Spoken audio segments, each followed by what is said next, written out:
So for session 3 is all about all diseases arise in the gut, and for that I have 3 chairpersons, Dr. Babu Joseph, Dr. Abhishek Devekar and Dr. N. Manovalan. I would request all of them to please come on to the dais. A huge round of applause for all the chairpersons. Manovalan, the Principal Government Yoga and Naturopathy Medical College and Hospital, Joint Director Yoga and Naturopathy, Directorate of Indian Medicine and Homeopathy. He is the Director at FAC, International Institute of Yoga and Naturopathy Medical Sciences, Chengalpatnam, Government of Tamil Nadu. Qualified from the Gandhi Naturopathic Medical College, Osmania University, Hyderabad, and MPhil in Yoga and Mental Health. Having 34 years of experience in clinical teaching, research and administration, firstly registered Yoga and Naturopathy doctor in Tamil Nadu. He is the President Faculty of Yoga and Naturopathy, the Tamil Nadu Dr. MGR College University, served as the Chairman, Board of Studies and Syllabus Committee, Guide for MD and PhD scholars, published the research papers in the journal as well. It's an honor to have you here, sir.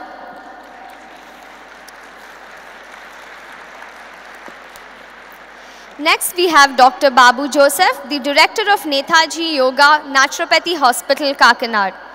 He is the Director of the Netaji Yoga Naturopathy Hospital, Kochi, graduated from the Government Yoga Naturopathy Medical College, Hyderabad in 1976 and started his career as the RMO Bethany Yoga Naturopathy Hospital, Nalanchira, Trivandrum. He served for 10 years as the Director at NIN Pune, Ministry of Ayush. Dr. Babu Joseph was deputed by the Government of India to attend the International Conference on Naturopathic Medicine ICNM Paris, where the World Naturopathy Federation was founded, and he was nominated as one of among the 8 founder board members. He continues to be an active advisor at the Enigma. He worked on many research papers, one among them being Efficacy of Yoga Naturopathy Intervention in the Management of HIV Positive Individuals, published in the International Science Journal. We're glad to have you here, sir. Next, we have Dr. Abhishek Devekar, the Medical Director at Nisargopchar Ashram, Uruli, Kanchan. He is currently working as the Medical Director, graduated BNYS from SDM College of Naturopathy and Yogic Sciences and MBA. Currently, he is the member of NCB, Ministry of Ayush, NIN, and President of INYGMA Maharashtra chapter. He has written various articles in Nisargopchar Varta magazine published by NIN Pune, health magazines and columns in newspapers, etc. He holds the merit of treating over 9,000 cases of psychosomatic and degenerative diseases by virtue of naturopathic and yogic treatments. Glad to have you here, sir. I would request Dr. Babu Joseph to please come ahead and invite the speakers of the 3rd session. Dear friends, I'm extremely happy to be present in this great gathering. Only worry what I have about myself is that I don't belong to the scientific modern community, whereas I belong to the era of Potti Sri Ramalu of Andhra Pradesh, who died on the 56th day of fasting without water. We the naturopathy physicians, do we have studied or do we understand the importance of fasting without water? Because in the classrooms we learn about water-free fasting, water fasting, fluid fasting, fruit fasting, then maybe raw diet fasting, and various other kinds of fasting. But what is the real fasting? Only when we give complete rest to the entire body and mind, it becomes fasting, where the mind and body are left free to attend towards the healing process, so that unless we provide physical, physiological, sensory and mental rest, it does not become a fasting.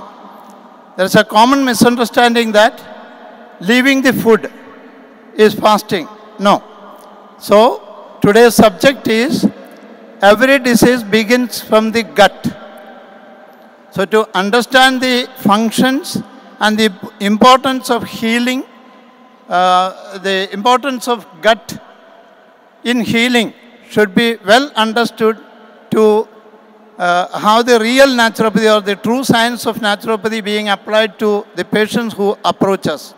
With this introduction, I would like to introduce today's speakers. Dr. Praveen Jacob. Personally, I am very proud to introduce him because he is one of the newly budded young doctor, naturopathy physician who has developed one branch of approach in naturopathy related to the importance of nutritional medicine, especially in India. He is well known not only among naturopaths but among the modern medicine doctors also, because he has trained thousands of modern medicine doctors or the members of the Indian Medical Association. Okay, Dr. Praveen Jacob, professor at K.S. Hegde Medical College and chief consultant at Nisarga Mane. He graduated BNYS from SDM College of Naturopathy and Yogic Sciences and pursued MSc in Biochemistry, Functional Medicine from USA. Currently working as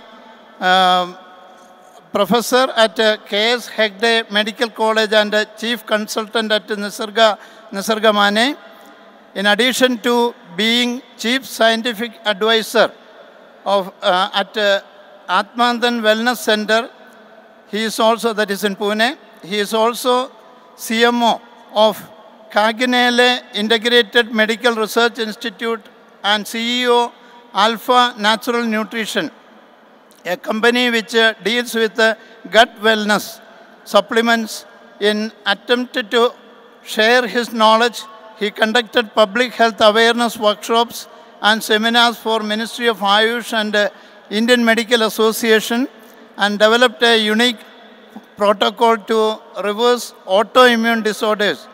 He is widely recognized as a trainer and speaker par excellence in his chosen field. I gladly welcome Dr. Praveen Jacob to the dais. Dr. Debojyoti Dhar, co-founder and director of Lucine Rich Bio Private Limited.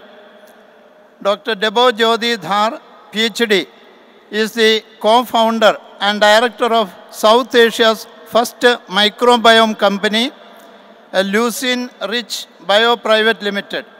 He received his PhD in molecular biology from Indian Institute of Science and has postdoctoral research experience from UMass Medical School, USA.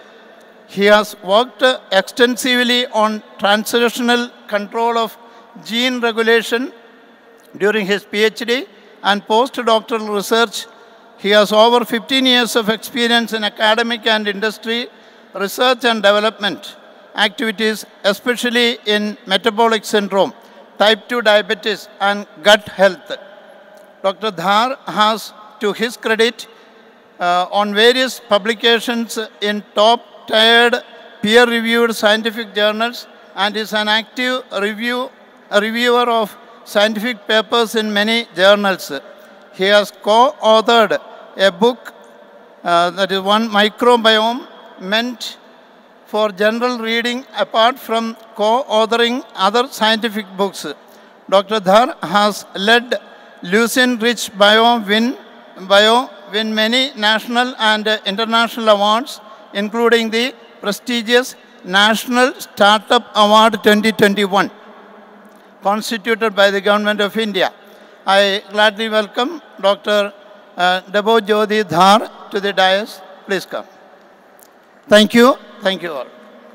So good evening to everyone, distinguished doctors, my dear friends. And first of all, I'm thanking Dr. Raghavendra Rao, sir, for inviting for this event. And as time is limited, and this topic is really a complex and challenging topic, gut microbes, and usually it takes around 3 to 4 hours to convey the exact mechanism. But anyway, I would like to brief in 15 minutes.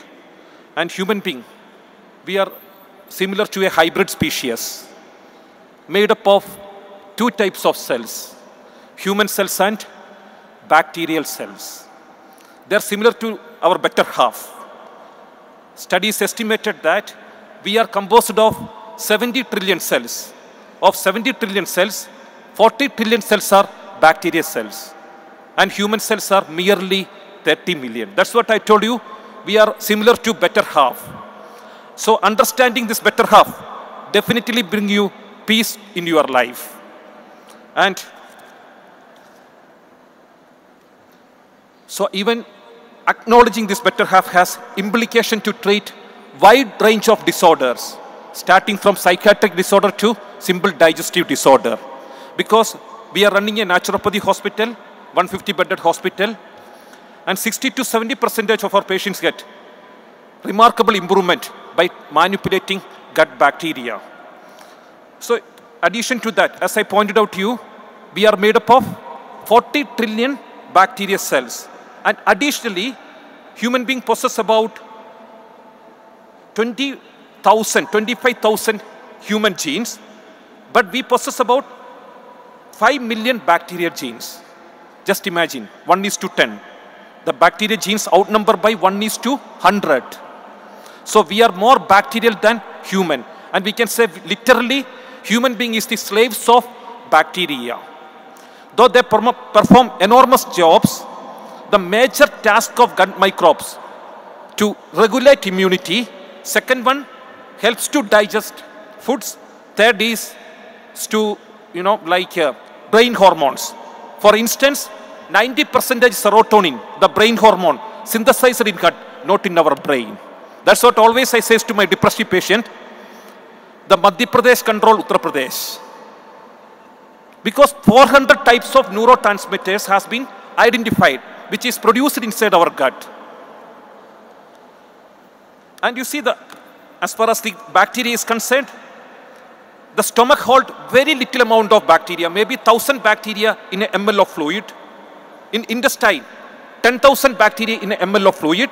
But most of these microbes are found in large intestine, the dark continent of human body. They are anaerobic bacteria. And they regulate our health. They regulate our life. And you see, the compromised digestive system can contribute to 3 potential types of disease. One is digestive disorder.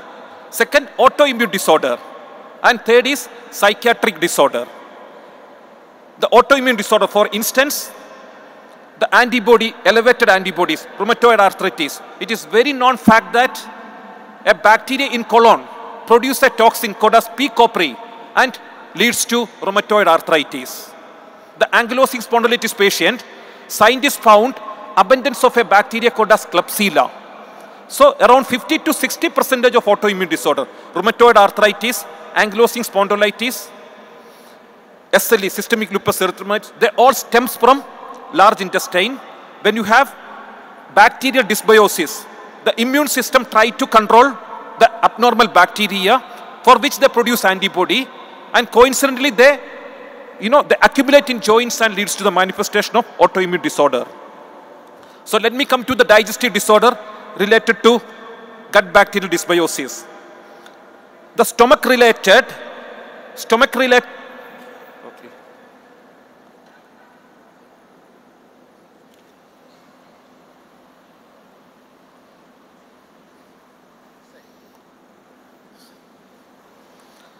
the stomach related ailments could be related to 2 conditions. One is hypoacidity and hyperacidity. So 80% of stomach ailments are mediated by a notorious bacteria called as H. pylori. It's not from the spicy food or fried food consumption. The bacteria cause hyperacidity or hypoacidity. So the major challenge to distinguish hyperacidity from hypoacidity, because symptoms of hypo and hyperacidity both are precisely same.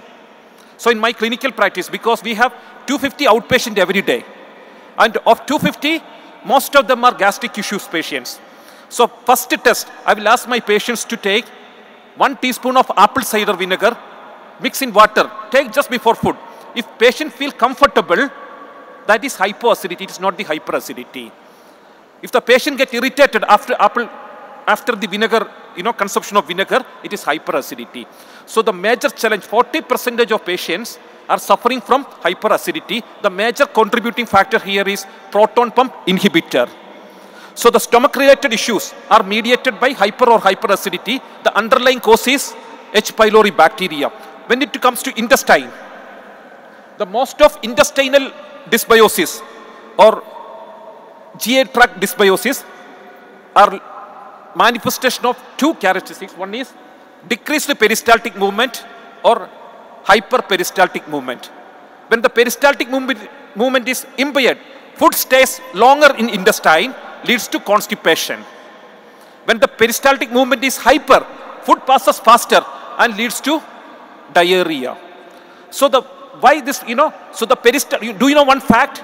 The peristaltic movement is controlled by gut bacteria. So there is 2 types of IBS, irritable bowel syndrome, diarrhea dominated IBS and constipation dominated IBS. And these both conditions are mediated by bacterial overgrowth. So stomach dysbiosis, I told you, like a major factor is H. pylori infection. Next, small intestinal dysbiosis. Have you heard about a condition, small intestinal bacterial overgrowth? Small intestinal bacterial overgrowth. The root cause of the intestinal dysbiosis is called as small intestinal bacterial overgrowth.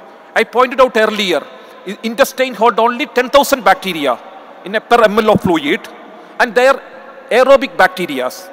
But in this condition, small intestinal bacterial overgrowth, the anaerobic bacteria from the colon move upward direction, they make settlement in small intestine. And what happens when you have small intestinal? The depression, so the small intestinal bacterial overgrowth hamper the production of brain hormone, serotonin, and it also increases the peristaltic movement, leads to IBS. So IBS is not related to mental stress, it is related to bacterial overgrowth. So there is 4 factors which contribute to intestinal dysbiosis. The first is small intestinal bacterial overgrowth. Second, small intestinal parasite overgrowth. And third is small intestinal fungus overgrowth. So in my practice in our hospital, when the patient get admitted, so first we target these 3 major areas. Small intestinal bacterial overgrowth, and I'll give you a simple trick how to fix intestinal dysbiosis. So I told you they are anaerobic bacteria. Anaerobic bacteria, they require fuel. The main fuel of anaerobic microbes are glucose or fructose. So just stop glucose and fructose for 10 days, that the patient get complete recovery from like SIBO-related issues. That's the main step we are undertaking in our hospital. Even fruits should be strictly avoided for just 10 days of span of period. Yeah, let me tell you small intestinal bacterial overgrowth in irritable bowel syndrome. How SIBO initiate IBS, irritable bowel syndrome.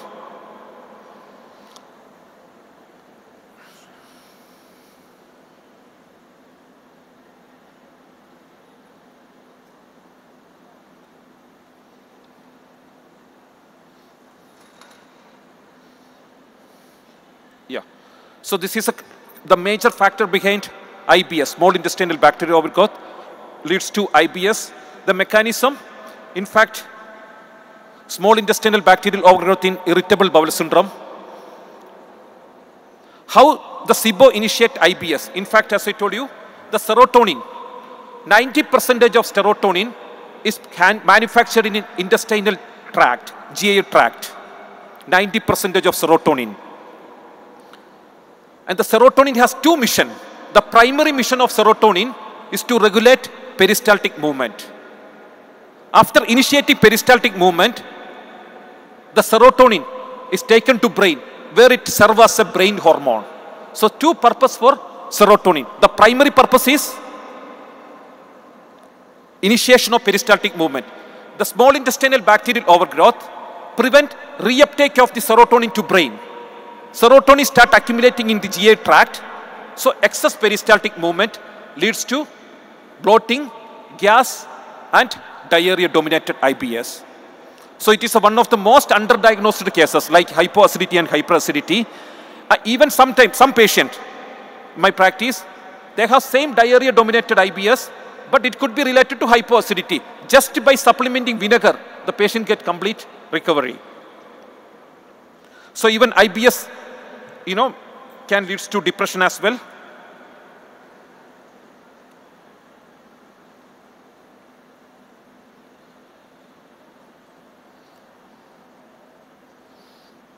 So there is a 3 steps we are implemented in our hospital to fix the,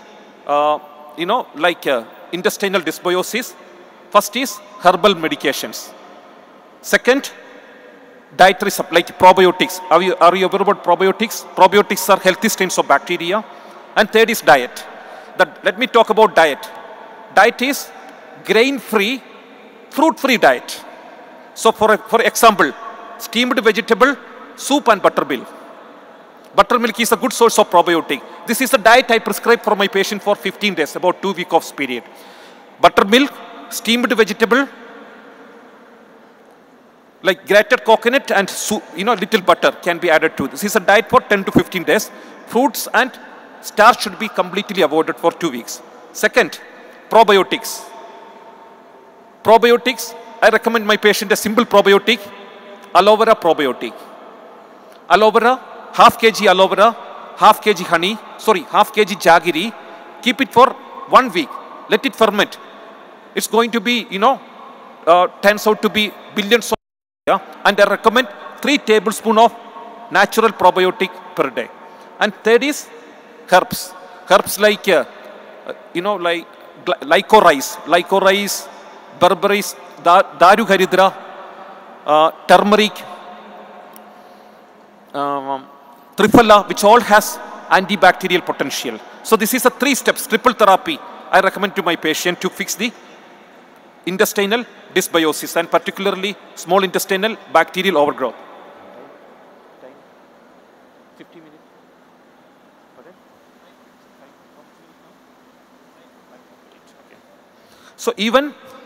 So diarrhea is mediated by small intestinal bacterial. Acidity is mediated by a bacteria in stomach called as H. pylori. Do you know one fact? Constipation is not a result of lack of fiber or lack of vegetable. 80% of constipation mediated by a type of bacteria called as methanogenic bacteria. So the main cause of contributing factor of constipation is methanogenic bacteria. Numerous studies have found that the methanogenic bacteria in colon, they produce abnormal type of gas called as methyl gas. The methyl gas can inhibit peristaltic movement by blocking the receptor of serotonin. So we give some herbal medications, like in Ayurvedic herbal medication. Just in 3 days of herbal formulation, patient get complete recovery. And there is one more steps to fix the constipation or gut bacterial.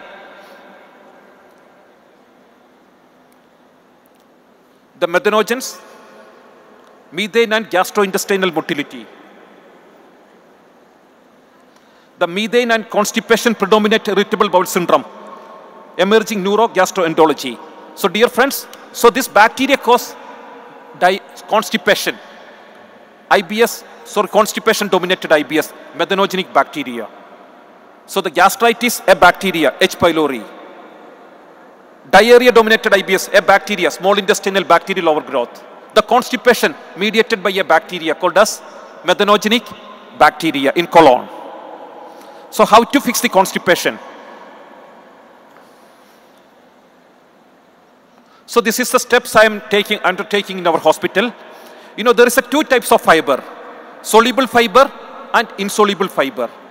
The grains, rice, wheat, ragi, red rice, or millets, they are rich source of insoluble fiber.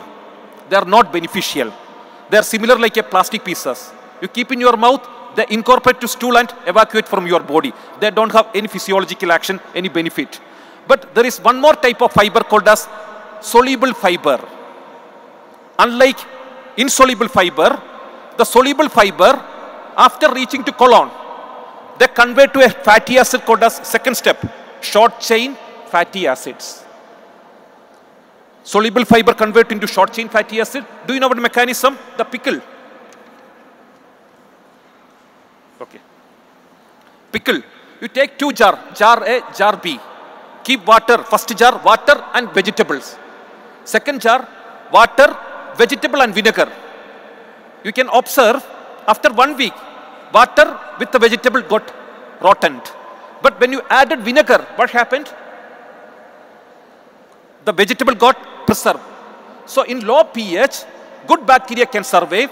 In alkaline pH, bad bacteria, harmful bacteria can survive. That's the reason when you added vinegar, the pH lowered. Same mechanism is applicable to kill bad bacteria, harmful bacteria in our colon. But we cannot put directly vinegar to our colon. So we have a smart mechanism. You consume soluble fiber. Soluble fiber, after reaching to colon, they convert into a powerful acid called as short chain fatty acids. Short chain fatty acids. The short chain fatty acids lower the pH and favor the growth of helpful bacteria. They produce lactic acid. The pH further falls to below normal range. So when the colon became more acidic, the harmful bacteria can be eliminated. So this is actually, in fact, most of my patients are getting remarkable improvement by adding soluble fiber. So the grains or vegetables are not good source of soluble fiber. The seeds are good source of soluble fiber. So I have a simple trick in my hospital. I will ask my patient to blend 3 seeds.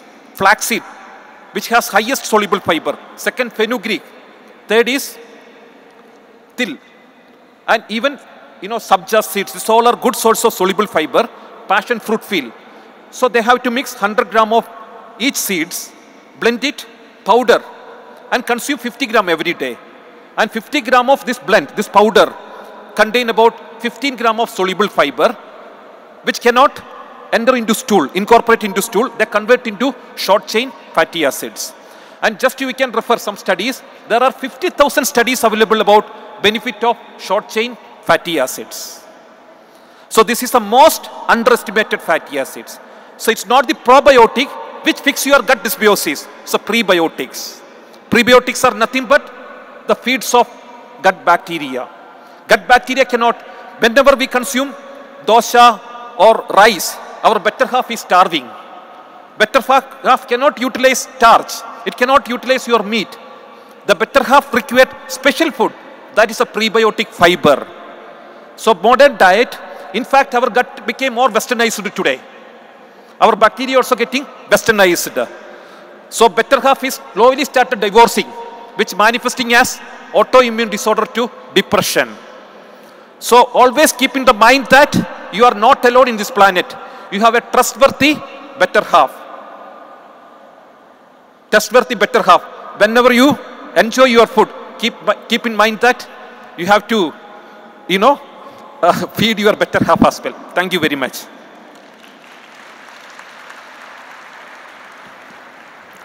Thank you so much, sir. Now I'd like to invite Dr. N. Manovalan to please felicitate Dr. Praveen Jacob.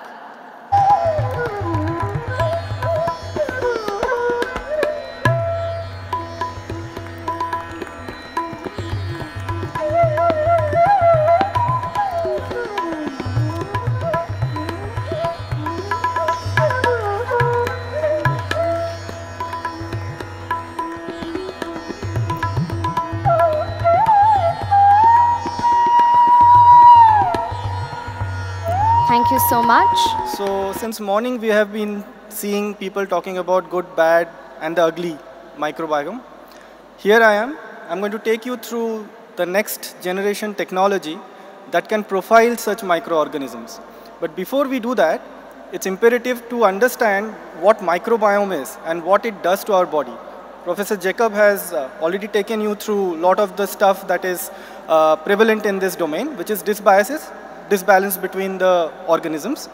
So let me take you now to what exactly microbiota is all about, what exactly gut microbiota is all about, and what do we do in gut microbiome profiling or gut microbiome testing. We have been seeing all this since morning, so I'm not going to take too much of time speaking the same thing. But it is pretty apparent that gut microbiome plays a very, very important role in our health and wellness. And these are the numbers. Again, I'll rush through these slides because you will all get bored of seeing the same thing again and again. But again, the most important factor here is that we are not humans. We are more microorganisms than we are humans. So keep that in mind. So whenever the ego comes up and we say, oh, I am this, I am that, think that you have more bacteria in your body which is doing the job for you. Various factors modulate the gut microbiota. I'm specifically talking about the gut microbiota here, not the skin microbiota or the vaginal microbiota. Those are also important, but gut microbiota are the most important because they are the most in numbers in our body. So there are various factors that modulate the gut microbiota. You can see it in this slide. And again, people have spoken about it throughout the morning, so I'm not going to take too much of time here also. Microbiome through life. We know how microbiota, well, there are certain controversial research topics on this, but suffice to say right now that most of the microbiota that we acquire is by the way we are delivered. And then what kind of food we eat also modulates or makes our gut microbiota rich and diverse. I'm rushing through it because I know everyone is getting bored, so I'm not going to repeat the same thing, but only the salient points I'm going to point out here. So as you can see, this is our gastrointestinal tract, and they are present everywhere, but most of them are present in the large intestine. And in the large intestine, there's more of anaerobic conditions, and hence a lot of anaerobic bacteria actually grow, which is good for the body. Again, there are a lot of axes, gut-brain axis, gut-liver axis, gut-skin axis, and because gut is involved, all the microbiota in the gut is involved in various axes, a lot of diseases or chronic diseases happen. So Dr. Jacob had already spoken about one of them. Very interestingly, an analysis was done very recently, very recent paper this is, and they found that the variants that we have in our blood metabolites, you can attribute 12 or close to 13% of those to the microbiome. So basically, microbiome makes us different. It's not our genes, it's actually the microbiome. Again, dysbiosis, a lot of things have been said. Basically, it's a disbalance between the good and the bad. And in the subsequent slides, I'm going to tell you how we can profile all these microorganisms with the current new technology, right? Whenever this balance goes awry, the concept is that we get disease. Again, a lot of diseases. In fact, there are more than 150 diseases right now which are now linked to the disbalance in the gut. And that's why the importance, it's a buzzword. If you ask me, gut microbiome has become the buzzword, and we as a company are working with various diseases, and we see a lot of dysbiosis in all the diseases without any exception. And of course, food is the main most important factor which modulates the gut microbiota. See, we are born with certain genes. So if there are variants in our genes, we cannot do anything about it, right? Of course, CRISPR and the new technologies are working on even changing the variants of a gene or modulating the gene. But the good thing about the gut microbiota is that they can be modulated. They can go bad, but you can bring them back to being good. By doing what? By changing your lifestyle, by changing your food habits. And this is just we have all since morning been hearing about the various effects of food and how they change our well-being. This slide basically gives you an idea of how these food items actually modulate our gut microbiota and therefore show their effects. As you can see, the processed food are the worst because they just, make the bacteria, not only bacteria, the fungi and even the bacteriophages go bad.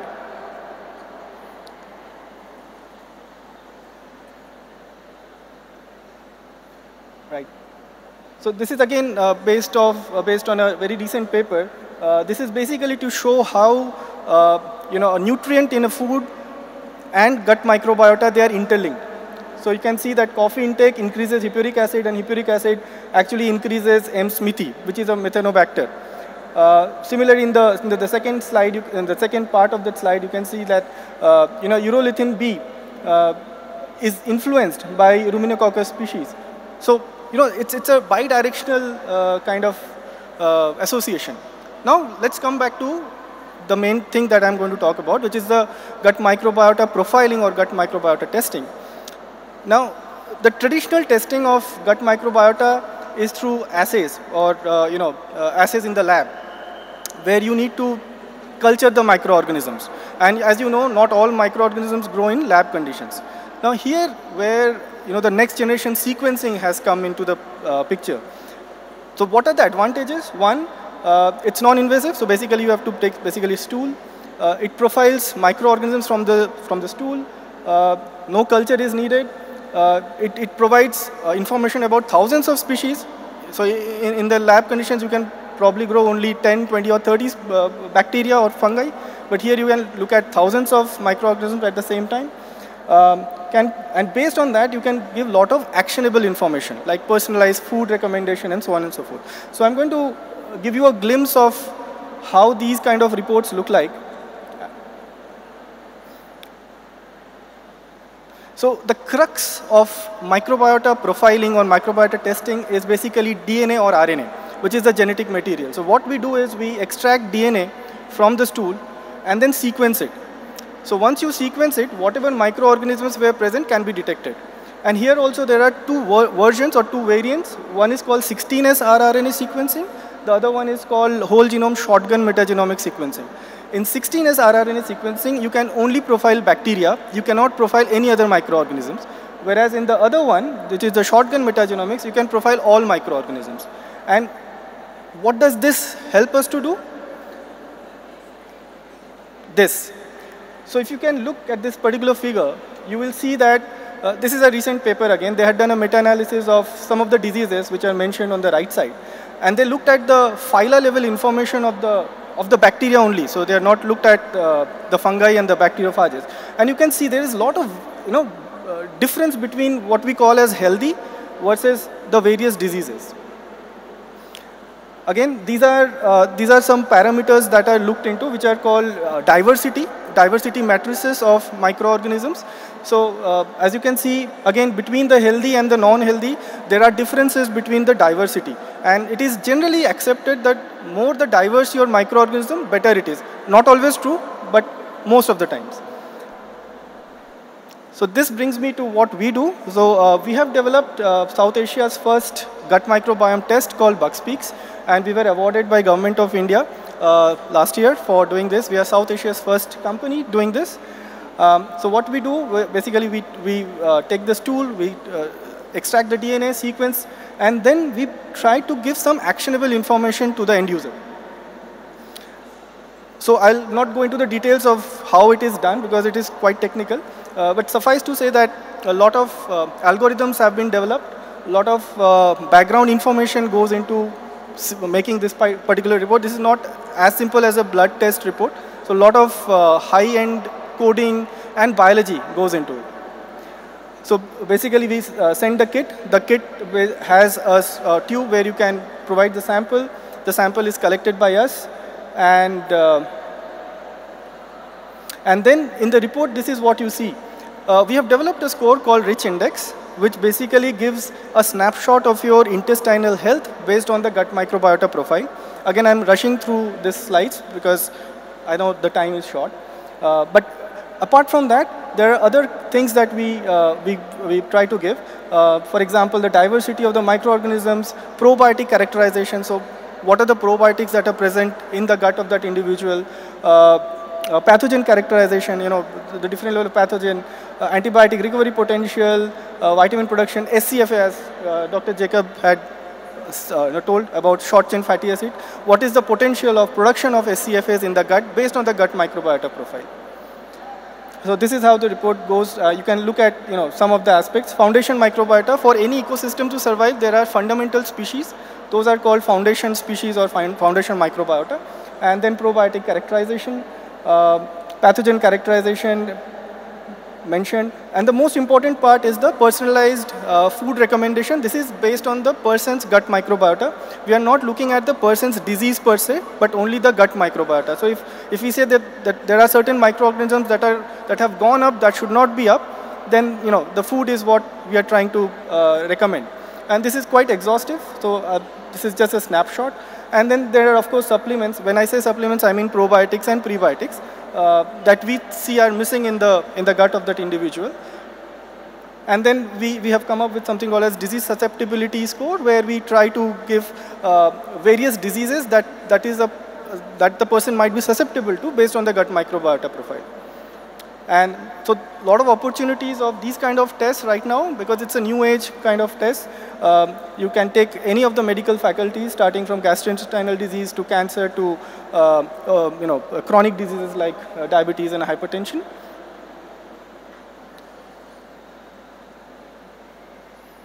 This is the kind of diseases we generally profile. So as you can see, a lot of chronic diseases, hypertension. We've got a lot of NFLD patients also. And of course, functional gastrointestinal diseases are the maximum. We all know that the gut microbiota plays a very important role, but there is not much awareness in the market, especially of these kind of new technologies, which are going to change the paradigm of the healthcare very soon. So this is what the whole idea of bringing this test in the market is we have to change the paradigm of healthcare to a much better quality of life, rather than getting sick by taking the same kind of prescription drugs. So with this, I come to the conclusion. Thank you. And if you have any questions, please feel free to ask me.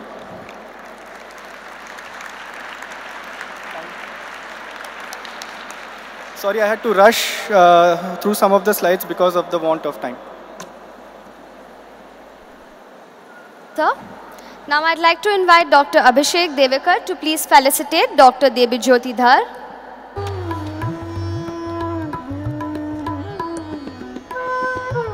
A huge round of applause for them, please.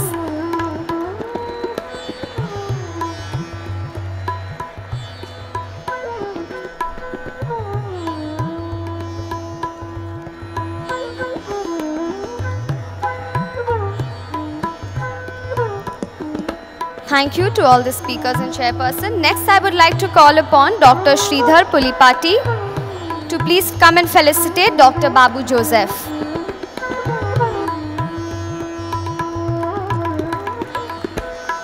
Next, I'd like to call upon Dr. Guru Datta to please come and felicitate Dr. Abhishek.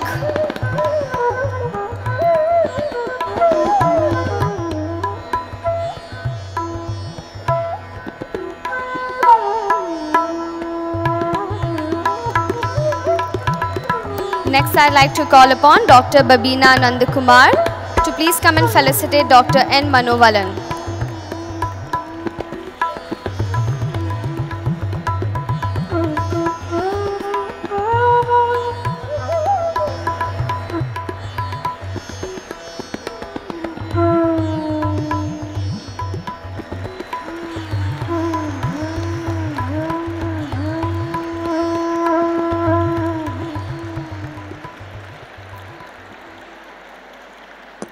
Thank you so much. Would request all the speakers and chairpersons to please get off stage. The poster presentations that was happening today in the afternoon.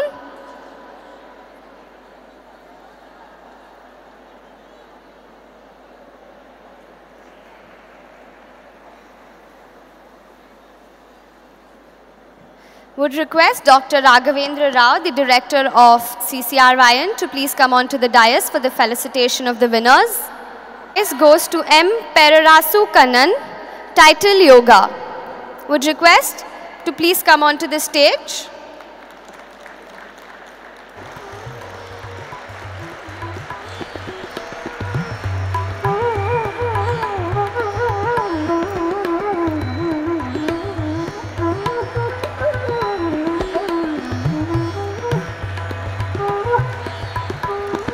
second place, we have Mayur Ashok Giri, titled Gut Microbiome and Gut Symbiosis. Would request him to please come on to the stage.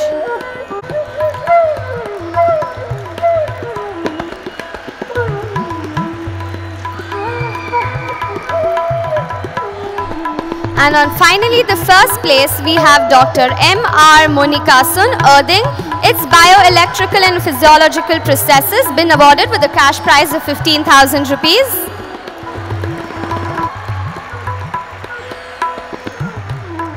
Congratulations and thank you to all the poster presentation participants. Thank you so much, sir. Tomorrow I think we also have oral presentation sessions which is going to be held in the other auditorium in administrative block. So we will let you know the venue exactly tomorrow morning. And all of those people who have been selected for oral presenters have to assemble here in this hall at 9 o'clock, 10 o'clock tomorrow morning so that we can brief you about it and then we can go ahead with the oral presentation. And again, I just want to, we had missed out one particular important thing in the Startup Yoga Challenge which we did this year. 125 applications were there, 17 were shortlisted for pitching and many of them got awards. The first prize was 1 lakh award.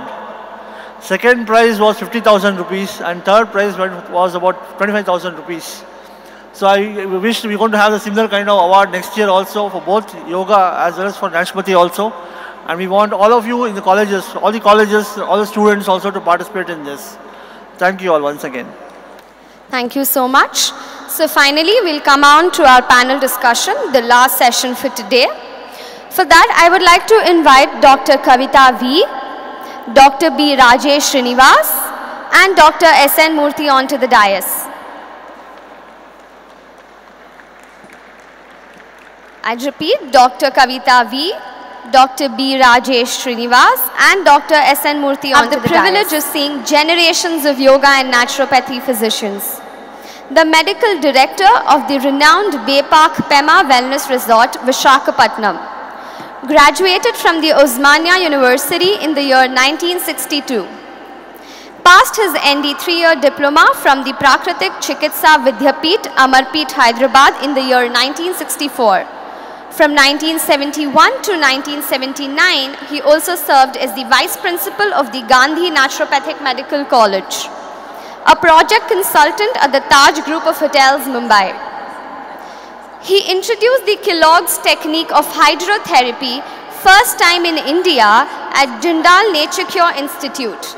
And later on, these were implemented and followed by several naturopathy hospitals all over the country. He has authored 15 books on various topics of naturopathy and several research papers and articles on the clinical findings. He was the editor of Health Herald, a journal devoted for the propagation of naturopathy and yoga by Jindal Nature Cure Institute. He is also the recipient of Patanjali Award 1997 by the government of Karnataka, among many other important accolades. It's an honor and pleasure to have you here, sir.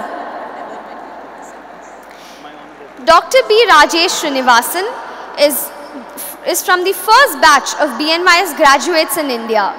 While he started his career in research, he branched out into the luxury wellness segment as the wellness director of several luxury hotel chains such as Marriott, Kempinski, Taj and many more.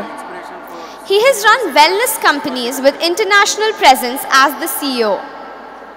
He now heads an upcoming wellness project, Swastik, which is a luxury wellness sanctuary in Khadavaskla, Pune. He is a recipient of several awards both for himself and the companies that he has worked for, and he believes the best of him is yet to come. Glad to have you here, sir. To be introduced as a proud alumni of Sri Dharmasthala Manjunatheshwara College of Naturopathy and Yogic Sciences, passed out 1998 6th batch, Dr. Kavita V. She hails from Salem, Tamil Nadu with the grandeur and teaching experience for more than 18 years. Former Principal and Deputy Director, the School of Yoga and Naturopathy Medical Sciences, S. Vyasa University, Bengaluru for 5 long years. First and foremost Principal of Excel Medical College of Naturopathy and Yogic Sciences. Marked significant academic role in colleges namely SDM, JSS, and Government Yoga and Naturopathy Medical Sciences, Chennai.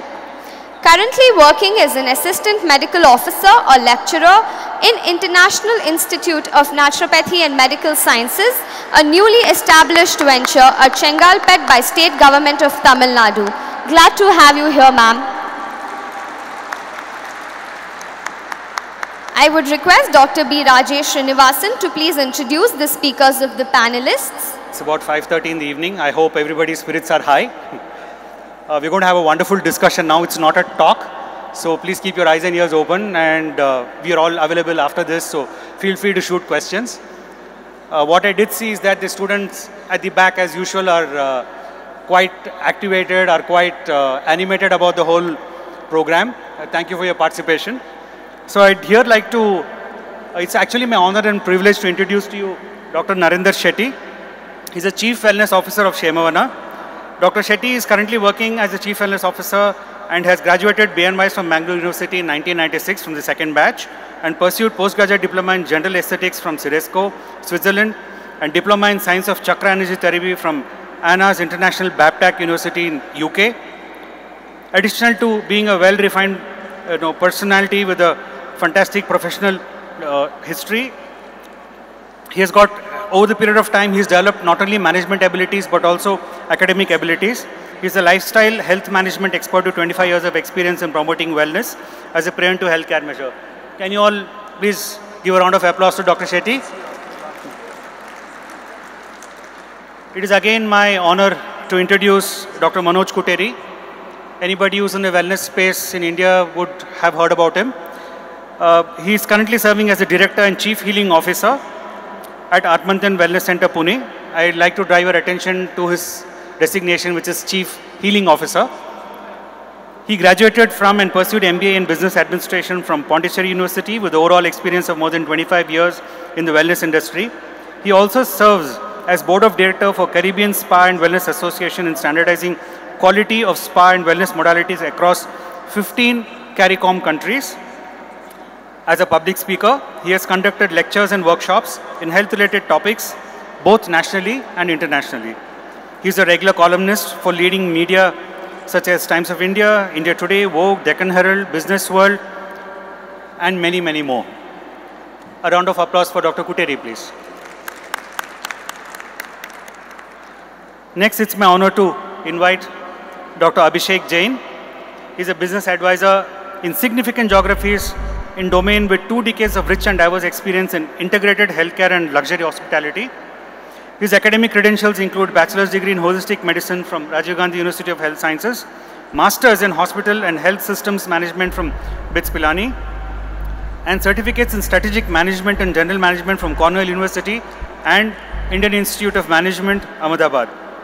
In the journey of first 8 years, he was involved in research and teaching at NIN Pune, followed by independent advisory to multi-specialty hospitals and sports institutes.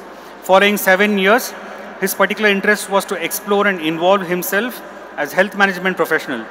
Currently, he has been a consultant providing advisory services to luxury hospitality and integrative health industry clients worldwide. A round of applause for Dr. Jain, please. Finally, sorry, 2 more to go. We have Dr. Rupalakshmi Bhatt, who is very unique in that she is not only a doctor, but she is also a qualified architect. Dr. Rupalakshmi Bhatt is a wellness architect, as she liked to call herself, a docitect. Doctor and architect together is a docitect. She worked as a wellness consultant since 22 years and has handled more than 47 pre-opening projects in 5-star hotels, resorts, and standalone projects. She graduated from SDM College of Naturopathy and Yogic Sciences in 2001 and did Bachelor of Architecture from BMS School of Architecture, Yelahanka in 2015. She is the founding director of Dreams International Spa and Wellness. A round of applause for Dr. Bhatt, please.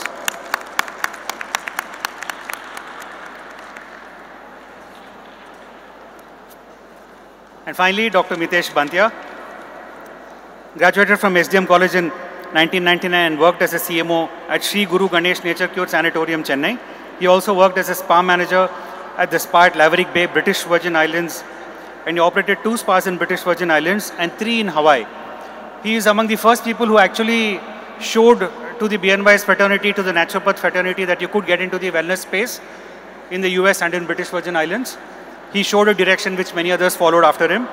He interviewed and broadcasted twice by the All India Radio on the topic naturopathy and its role in treating diseases, and naturopathy and health for all. He was interviewed and broadcasted live on TV channels twice on topics such as raw diet and naturopathy. Viewers could call and ask questions. He was also the former president of Enigma from 1999 to 2004. So it's indeed my honor and pleasure to have introduced this distinguished panel, and I do hope everybody gains from this interaction. Thank you.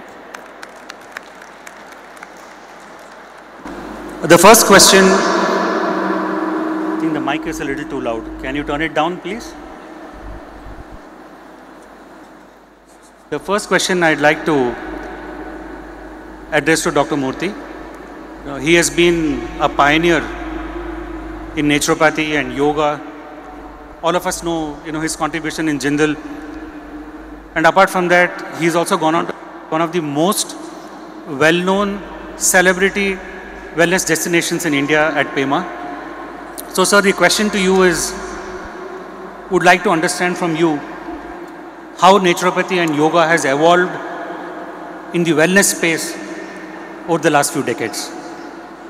In a meeting with some officers of Indian Medical Department at Hyderabad,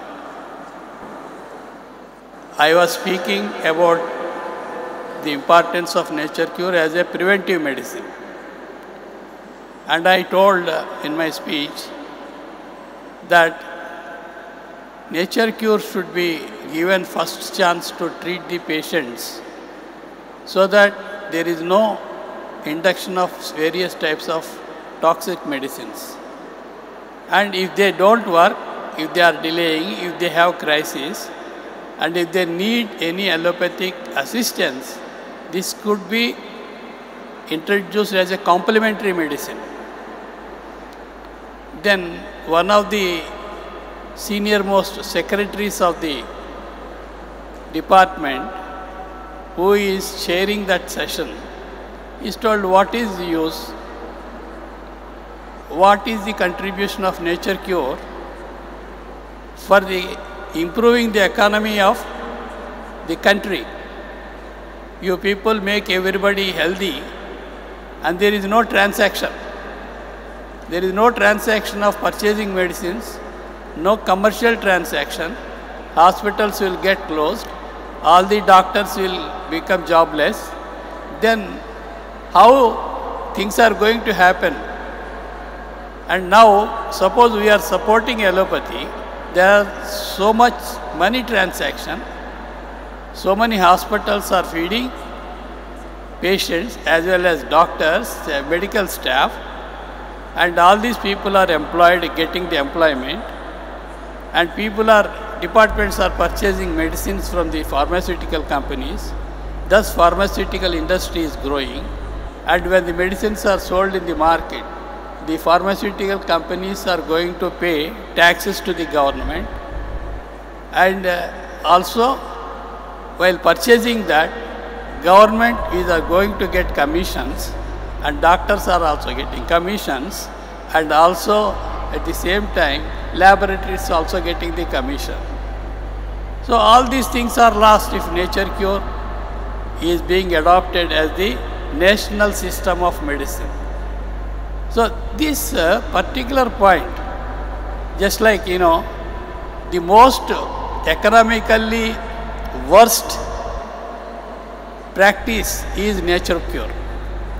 Suppose you are doing regular exercise, suppose you are doing regular yoga, you will not fall sick. If you don't fall sick, you don't purchase any medicine. If you don't purchase any medicines, there is no tax to the government. What is the use to the government? So we prefer the profession which is going to get returns. That's why we encourage allopathy. But gone are the days now. Many parents, they want to send their children to colleges to become successful professionals.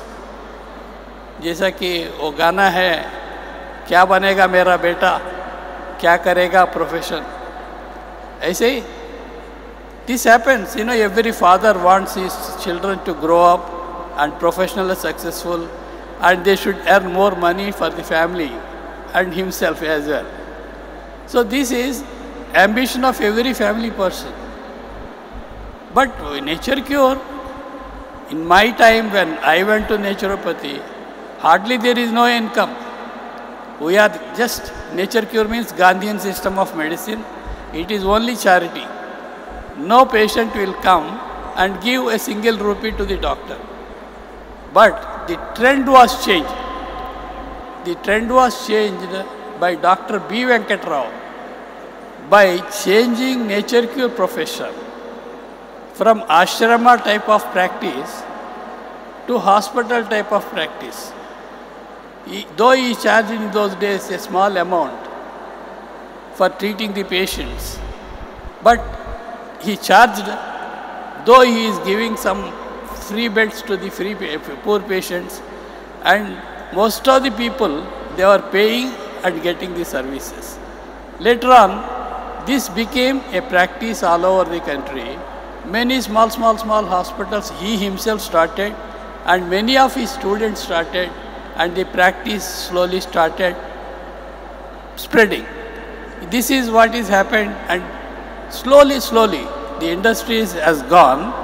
It is not only national, but also to the international level.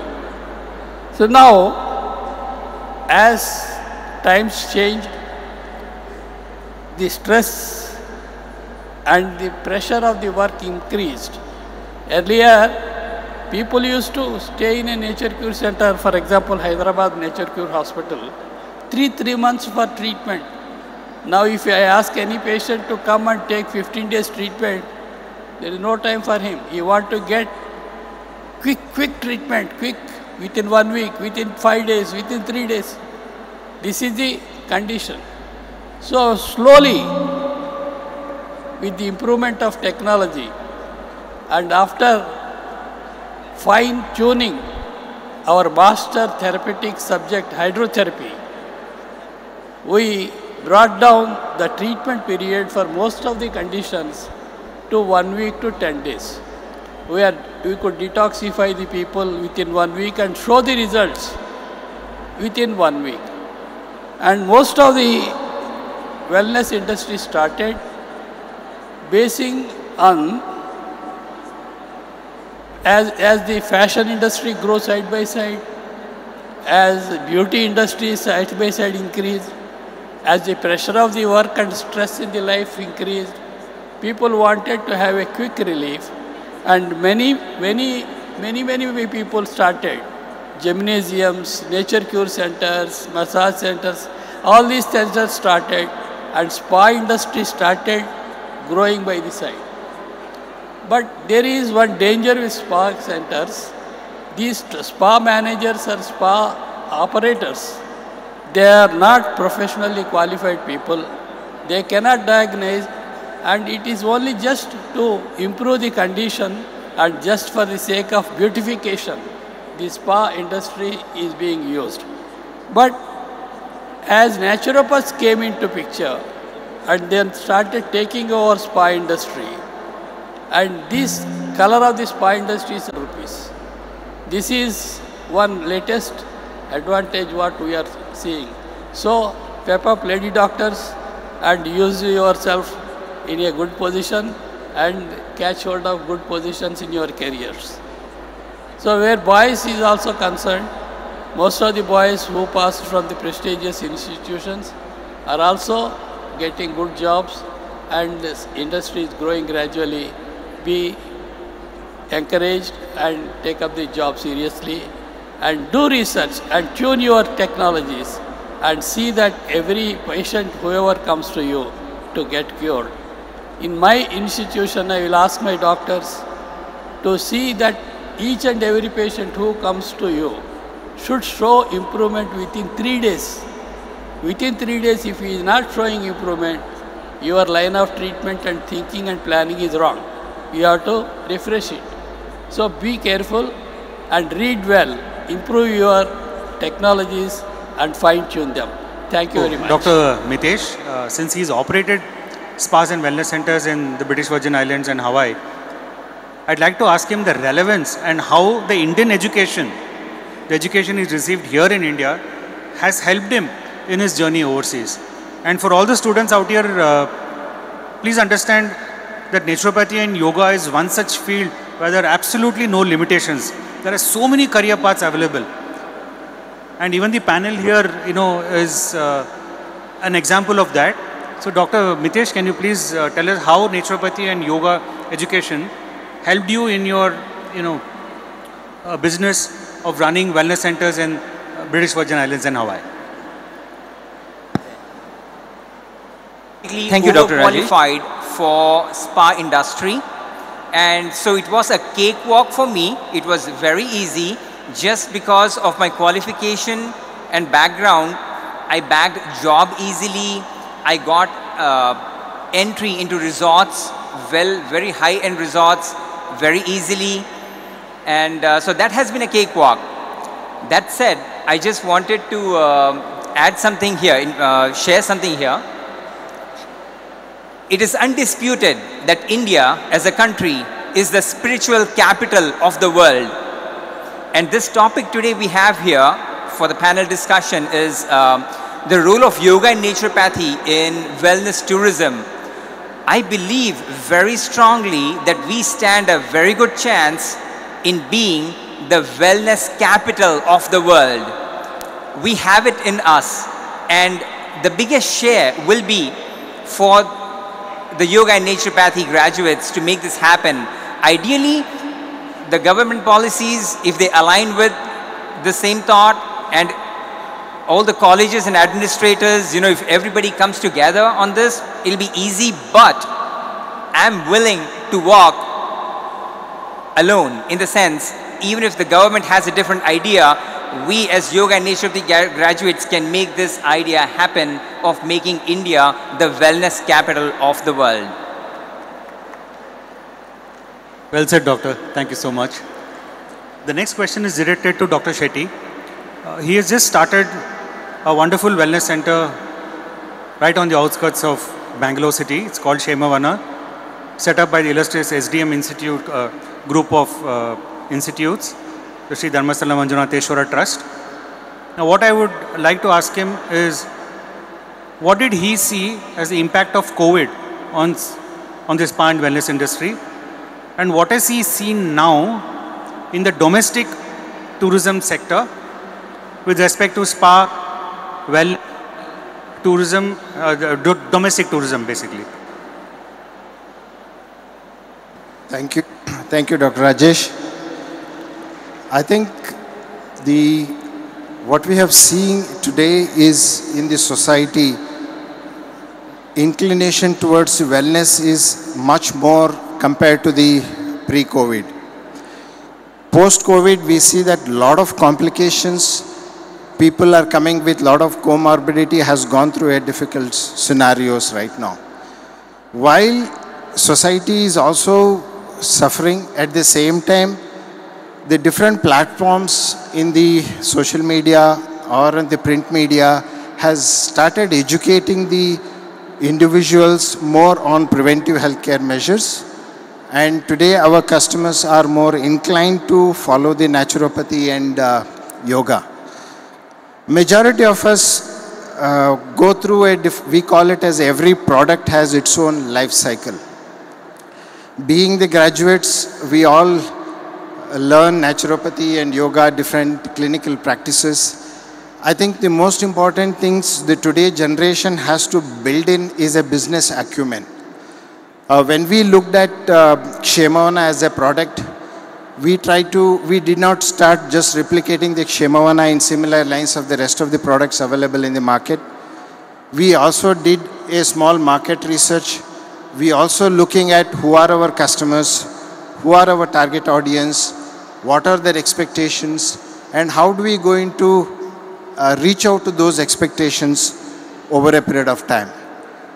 While developing, we also looked at, as a brand, Kshemavana, when we have developed, we looked at an agency to develop the brand philosophies, what the Kshemavana stands for. At the same time, we also looked at how that brand can be translated into an experience. During the pre-opening time, we had the support of Dr. Prashant has sent a couple of interns. They also did a lot of research. We looked at the different products. Many of the times what we have seen in the market is there is a gap between what brand stands for and what the services are offered. Spa and wellness industry also has gone through a lot of transformation over last 3 decades. It used to be a service industry. People used to pay for the services what they come. They pay for a Swedish massage or the different kind of facials or different treatment. Over a decade, it became a experience industry. People started thinking about how do we create an experience.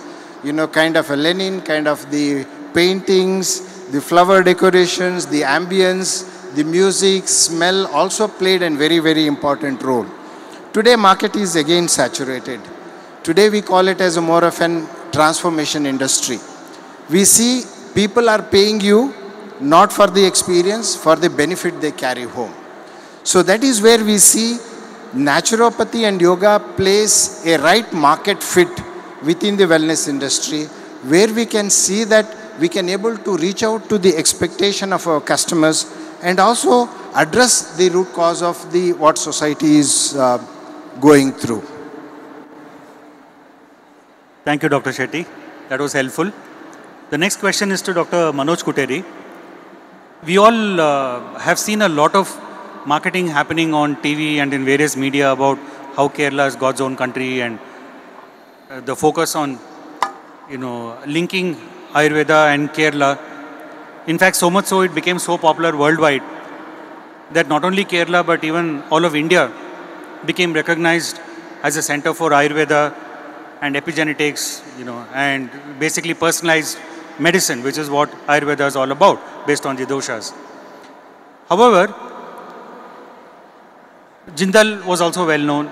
Pema has also become exceedingly popular, and so many other wellness centers have also come up, not on the backbone of Ayurveda, but on the backbone of naturopathy. One such distinguished wellness center is Atmantan Wellness Center. And I have been tracking Atmantan before Dr. Manoj Kuteri joined in and after he has joined in.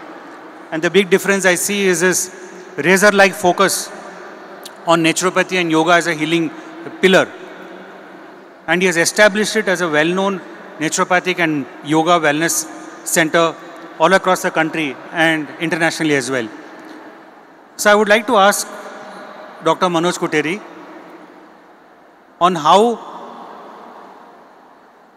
he could strengthen the naturopathy and yoga positioning at Atmantan, and what were the steps he took to establish it firmly in the minds of everybody as a premier naturopathy and yoga institution.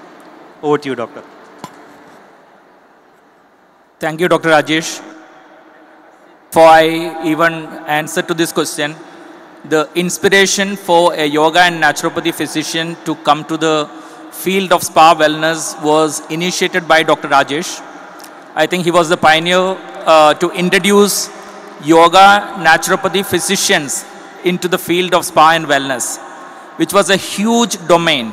Until then, there were a lot of apprehension in terms of what do I do after my completion of this particular graduation. There were no scope. In India, it was not even known. And since then, I think wellness was not really known at that time because it was all natural cure centers and spa. Then slowly, as Dr. Narendra Shetty said, we have evolved wellness centers as a hybrid model where you have the concept of naturopathy, yoga, Ayurveda, nutrition, and plus you have the operation that of a spa and 5-star luxury facilities. So this is actually when most of the brands, like when it comes to Leela or Hyatt, Marriott, all these properties have started looking upon these particular streams, and they found that there is a tremendous scope in introducing these ancillary services into the operation. You must have seen, like recently, there are a lot of effort going from the brands introducing this concept in different ways. Either they have piped music going into the guest rooms, which is about like very traditional, spiritual, tranquilizing music or meditative music. They introduce most of the room amenities these days. They introduce yoga mats in the rooms, which was never heard of like in the past. So when it comes to yoga and naturopathy, I know that Dr. Pradeep has given a brilliant session on the foundational principle of naturopathy. But to be honest, when I finished my graduation, I was totally zero. I didn't know like what to do, how to apply naturopathy or yoga into this particular aspect of wellness centers. I didn't know about it. So I think it was the biggest challenge for me to just really find out how I can tailor make this program, how I can actually personalize the program. Because I still remember there is a story about perfumes. The perfumes industry, normally they say that about 30% of the cost of the perfumes in making the perfume, about 60 to 70% goes in packaging and marketing. And this is actually what many of the graduates, naturopathy graduates, fail to understand. Even today, the same struggle I had about 20 years ago or 22 years ago, I still see the same struggle from the students, even these in today's time, that they don't know how to apply. The application of knowledge is very, very key. And the reason I'm saying is I'll give you one simple example. We know that we talk about the circadian rhythm of the body, the biological clock. You need to be waking up in Brahma Muhurta, like 6 a.m. in the morning. What about people who work overnight? What about those pilots who cross time zones every day, every single day? Does that mean that they cannot practice naturopathy and yoga? Or does that mean that they cannot look after the wellness? This is where the challenge comes. How do we customize the program? How do we personalize the program for the benefit of them? And how do we ensure that they take care of the wellness as well? This is where Atmantan really just made a impression, made a benchmark in making sure that we have a customized, personalized program for every single individual. And we use, besides naturopathic principles, yoga, nutrition, and dietetics, we also have acupuncture, Ayurveda, physiotherapy, fitness, and functional medicine as a strong protocol. So it's more of an integrative approach where we emphasize a lot more on yoga as a stream and plus natural medicines as well in terms of nutrition and acupuncture. And one more point on this, you might have seen again talking on the marketing strategy, you might have seen yoga being popular. Since Modi ji has actually made this initiative, Government of India has made this initiative on promoting yoga as an international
A huge round of applause.